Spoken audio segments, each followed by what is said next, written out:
Et l'info se poursuit sur Grand Lille TV en ce lundi de Pentecôte. Bienvenue à vous sur votre chaîne d'info locale en continu.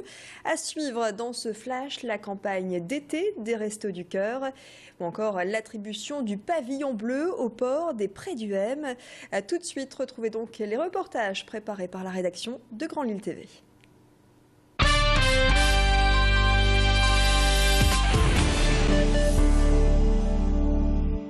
Coup de projecteur sur Thibaut Delecluse. Vous ne le connaissez peut-être pas et pourtant, il a 23 ans et il est originaire du Nord-Pas-de-Calais, plus précisément de Calais. Il est arrivé 5e aux 50 mètres d'eau lors des championnats de France, juste derrière le champion olympique et le champion du monde. Grâce à ses bons résultats, il figure parmi les espoirs de la natation française. Là, au championnat de France à Rennes, c'était rentrer dans les 6 meilleurs français. Donc j'y suis rentré, j'ai fait une 5e place. L'objectif au niveau du temps, c'était de faire le temps européen ou de s'y rapprocher, c'était 25,68. J'ai fait 26,25. Mais bon, je fais quand même ma 5e place, donc c'est ce qui est bien. Et l'année prochaine, l'objectif, ce sera de se rapprocher au maximum et de faire le temps européen, parce qu'il y a les championnats d'Europe l'année prochaine. Son objectif, les championnats d'Europe 2014 et les Jeux olympiques de Rio 2016. Et pour réussir, il n'hésite pas à s'entraîner et à mettre les bouchées doubles. Je me suis jamais vraiment entraîné. Pendant 6 ans, je faisais 3-4 entraînements en semaine. Et je faisais 3-4 km par entraînement. Sachant que cette année, on est à bi-quotidien. On doit faire environ entre 5 et 6 bornes matin et soir. Donc une dizaine de kilomètres. Donc ça change énormément. Donc vu qu'avant, dans le passé, j'avais pas cette habitude de nager autant, mon corps, c'est un peu difficile. Et même niveau mentalement, mais bon, je commence à m'adapter. Et puis on verra d'ici quelques années. Sachant qu'il me reste 3 ans pour pouvoir participer aux Jeux s'il y a moyen. Un reportage signé Mathilde Espinas.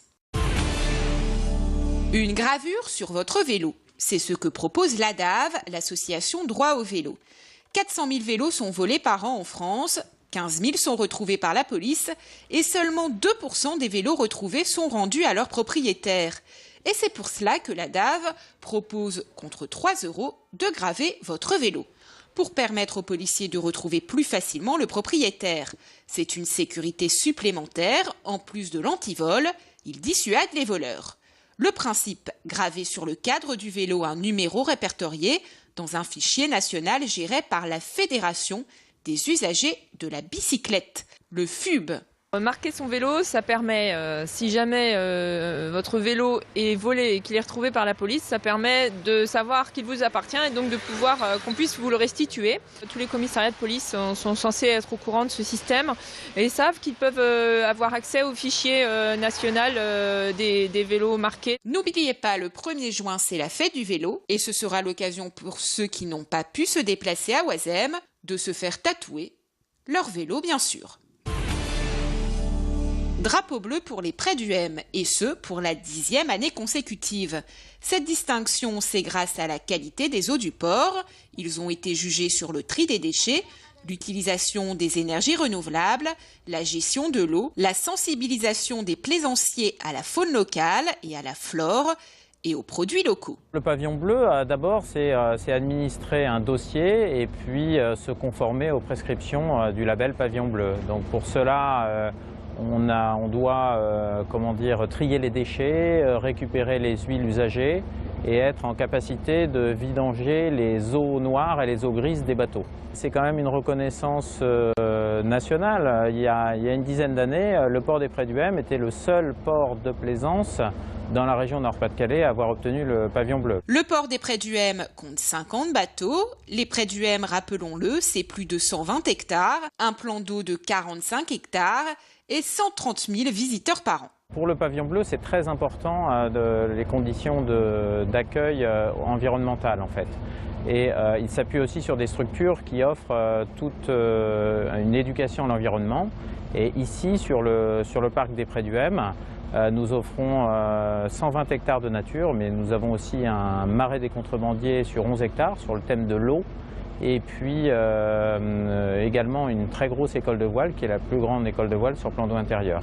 Mais aussi un circuit ornithologique, des balades de découverte en goélette à voile ou goélette à rame, tout ça sur le thème de l'environnement. Un reportage d'Adélaïde Bollard. Pas de pause pour les Restos du Cœur. À peine la campagne d'hiver finie, la campagne d'été a ouvert depuis lundi dernier au centre de Oisem à Lille. Adélaïde Bollard, notre journaliste, a assisté au premier jour de distribution. 86 familles étaient présentes, soit environ 198 personnes. Ce sont 20 familles de plus que l'année dernière. Un peu inquiétant quand même, parce que ici, comme sur le centre de Oisem, où il y a déjà, avant la première distribution, un quart d'inscrits en plus que par rapport à l'année dernière. Les échos qu'on a aussi d'un grand nombre de centres qui font la campagne d'été, c'est aussi l'augmentation, donc inquiétude de notre part. Mais on sait très bien que c'est le bouche à oreille qui fait que, et que les inscriptions, à partir de la semaine prochaine, vont aller crescendo. La distribution se fait une fois par semaine, le vendredi. Les inscriptions restent ouvertes tout au long de la campagne. 2 centres sont ouverts à Lille, contre 10 en hiver. Pour bénéficier de la campagne d'été, il faut déjà être à 50% des barèmes de la campagne d'hiver, qui eux ne sont déjà pas très très hauts. Donc ça peut un peu vous montrer la précarité des gens qu'on accueille l'été. On signale déjà en fin de campagne d'hiver aux gens qui peuvent bénéficier de la campagne d'été. Tout le monde n'est pas encore venu s'inscrire parce que tout le monde attend de savoir si la campagne a démarré. La campagne d'été, c'est de mai à juillet et de septembre à octobre. Les journées d'inscription se font tous les mardis au centre de Lille-Oisem. Et en ce lundi de Pentecôte, retrouvez un flash tous les quarts d'heure sur Grand Lille TV. Très très bon moment à vous en ce week-end de prolongé.